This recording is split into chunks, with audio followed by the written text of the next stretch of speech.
Welcome to U.S. Briefing. The content of the briefing includes 5 players to watch ahead of Texas A&M versus South Carolina. Judge in Bryan Kohberger murder case announces his decision on cameras in the courtroom.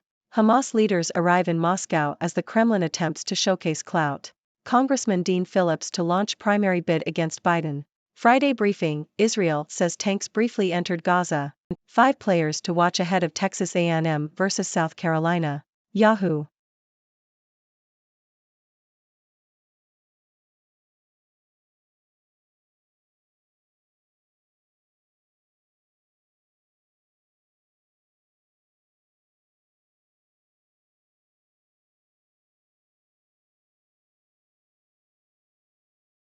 Judge in Bryan Kohberger murder case announces his decision on cameras in the courtroom. Yahoo! Judge John Judge of Idaho's 2nd Judicial District in Latah County announced on Thursday that he will continue to allow cameras during hearings in the Moscow homicides case against Bryan Kohberger, but will have more control over them.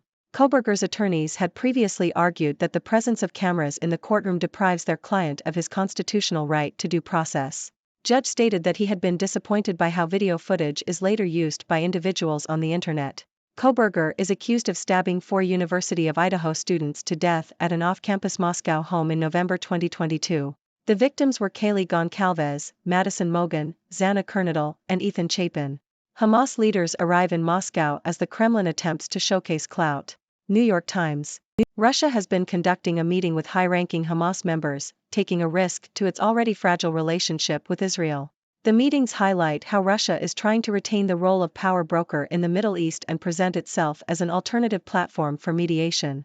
However, Israel's foreign ministry called Russia's decision to invite the Hamas delegation as reprehensible and giving support to terrorism. Congressman Dean Phillips to launch primary bid against Biden. The Guardian. Democratic Congressman Dean Phillips from Minnesota is reportedly planning to launch a long-shot primary campaign against President Joe Biden in New Hampshire.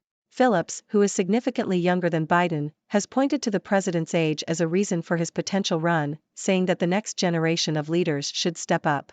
However, there is little difference between Phillips and Biden on policy, and Phillips has voted with Biden's legislative agenda nearly 100% of the time. Phillips's plan to primary an incumbent president has been met with confusion and derision from his colleagues and constituents. The Minnesota Democratic Farmer-Labor Party has confirmed that it will be supporting Biden in the primary and general elections in 2024. Friday briefing, Israel says tanks briefly entered Gaza. New York Times. The Israeli military has sent tanks into the northern Gaza Strip as part of preparations for a ground invasion of the enclave.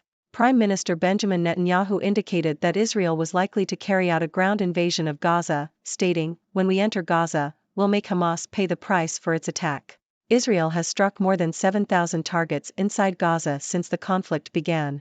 As of yesterday morning, only 74 trucks carrying humanitarian supplies had entered Gaza since Saturday, far short of the figure of at least 100 a day that the UN said the enclave needs. UN officials and diplomats attribute the delay partly to Israel's demands to inspect the trucks at a checkpoint about 25 miles from the entry point to Gaza from Egypt. The UN General Assembly is expected to vote on a resolution calling for a ceasefire. The resolution would not be binding, but it would reflect a wider global view than that of the Security Council, which has been deeply divided on a response to the war. L3 Harris Technologies beats results estimates on robust weapons demand. Reuters.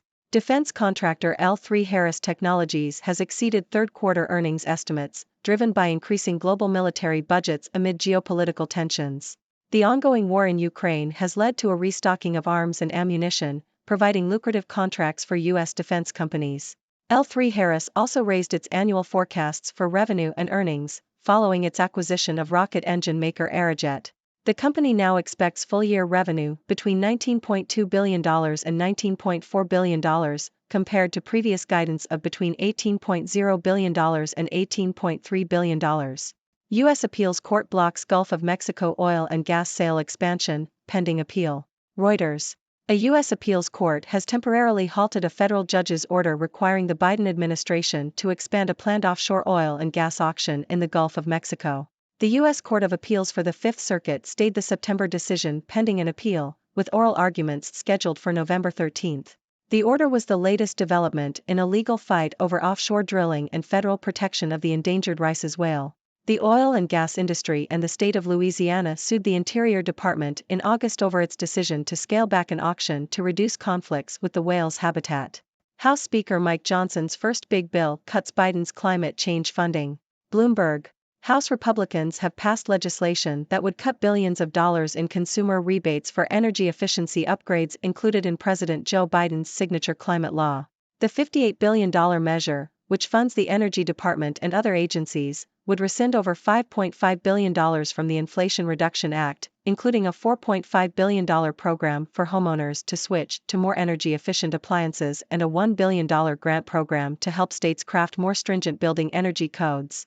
The bill also slashes funding for the Energy Department's Energy Efficiency and Renewable Energy Office by 42% and revokes $15 billion in loan authority from the department's Loan Guarantee Program.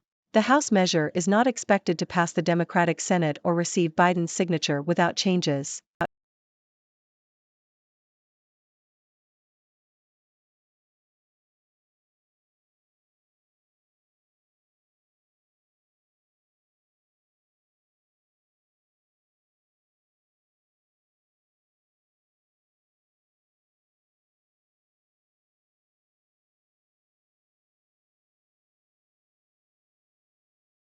Thank you for tuning in.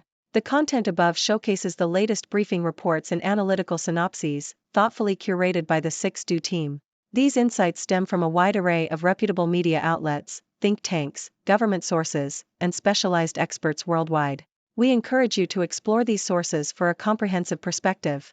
Keep in mind that while the content may not always align with the official standpoint of 6Do Brief, it's not meant to be taken as absolute directives for decision-making. Comprising seasoned media professionals, learned scholars, and accomplished scientists, the 6Do team embodies a trailblazing, fully independent media entity. To customize 6Do Brief to meet your professional needs, you have the option to subscribe to a diverse array of briefings on our website, 6dobrief.com. Regardless of your location, you can conveniently receive 6Do Brief via email.